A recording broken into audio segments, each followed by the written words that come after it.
Nous ouvrons ce journal avec la table ronde sur la sécurité à Moscou où la deuxième conférence parlementaire internationale Russie-Afrique déroule son programme. Hier, plusieurs tables rondes thématiques sont tenues, dont celle sur la sécurité individuelle, opportunités et contributions des parlementaires. À cette rencontre, le président de l'Assemblée législative de transition intervient sur la nécessité de soutenir l'effort de lutte contre le terrorisme au Sahel pour du docteur Ousmane Bougouma. La paix dans le monde est tributaire de la stabilité et de la sécurité au Sahel. Compte rendu de notre envoyé spécial, Draman Guéni.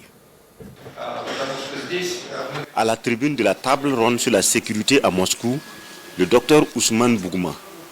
En face, des chefs de parlements africains et russes et des députés. Le président de l'Assemblée législative de transition burkinabé plaide pour l'implication des parlementaires dans la recherche de la paix. Il table sur la solidarité avec les pays de la bande sahélienne persécutés par le terrorisme. La paix au Sahel conditionne aussi la paix dans le monde. La paix au Sahel est donc un prélude à la paix dans le monde.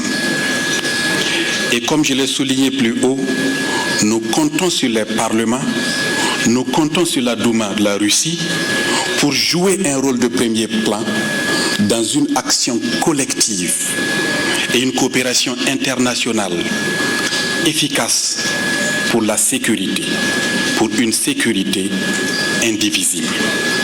En travaillant ensemble, les parlements peuvent contribuer à assurer une sécurité mondiale et une paix durable. En ce qui concerne la solidarité, bien sûr, nous soutenons votre approche. Le chef de la délégation burkinabé pose comme impératif de la paix durable le soutien au projet de développement en Afrique. Il en appelle à des actions fortes contre la pauvreté et les inégalités afin de prévenir les crises. Vous entendrez cette fois la réaction de nos députés. Hier, ils ont participé à 3 tables rondes sur des thématiques diverses, la sécurité, l'économie, la science et l'éducation. Leur appréciation sur des propos recueillis par Draman Guéné. La sécurité est au cœur des échanges. À entendre l'intervention de la partie déjà russe, ça, c'est une préoccupation qui a été retenue.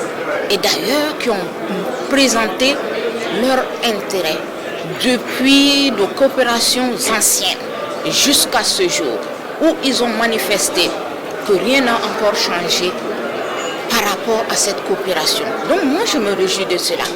Et par rapport aux interventions des autres pays, surtout de l'Afrique du Sud, l'appel a été également donné.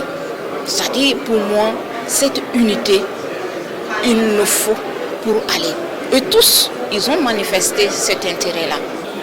Je viens d'assister à un panel sur l'économie. En gros, il s'agit de quoi? Ce que la Russie peut offrir à l'Afrique aujourd'hui, au stade de son développement. Je pense qu'il y a beaucoup de choses à gagner. Comme on dit chez nous, si tu ne vends pas ta maladie, tu ne trouves pas de remède.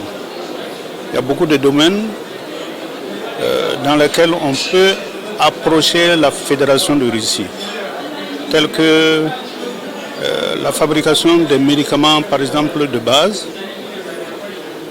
Dans l'énergie, par exemple, ils ont parlé de l'énergie éolienne.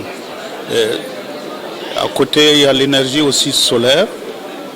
Et puis, les hydrocarbures conventionnels qu'on connaît. J'ai remarqué qu'il y a beaucoup de pays qui ont pris les devants. Il faudrait que nous, on en fasse autant. Le plan éducatif, c'est surtout essayer de voir si on peut avoir des financements pour les constructions de nouvelles écoles, voilà, qui permettront quand même de scolariser nos frères et sœurs.